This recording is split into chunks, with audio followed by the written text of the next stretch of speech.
లక్ష్మీ నరసింహస్వామిని దర్శించుకుందామని గుట్టకి వెళ్ళిపోయినాము. 300 rupees ticket ఉంటది. సహస్రనామ మార్చిన నైట్ 7:30కి అలౌడ్ అనమాట. తీసుకొని వెళ్తే 1 మినిట్ కూడా చూడడానికి అవకాశం ఉండకపోతుండే. అట్లాంటిది హాఫ్ అన్ అవర్ స్వామి దగ్గర కూర్చున్నాం. చాలా మంచిగా అనిపించింది. అరౌండ్ 8:30కి బయటకు వచ్చామన్నమాట. ఇంకా స్వర్ణగిరి కూడా చూసుకున్నాము. నైట్ లో లాస్ట్ ఏకాంత సేవ ఒక్కటే ఉంది, టికెట్ అని అన్నారు.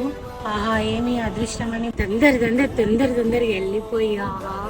స్వామిని అంత దగ్గరగా చూస్తుంటే నా స్వామి ఎంత ముద్దుగా ఉంటారో అండ్ ఎంత ముద్దుగా పడుకున్నారో. ఫస్ట్ టైం అసలు ఇలాంటి ఎక్స్పీరియన్స్, ఏకాంత సేవ first time.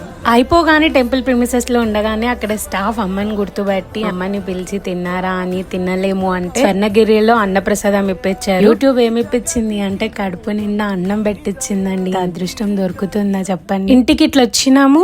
This is sudden surprise.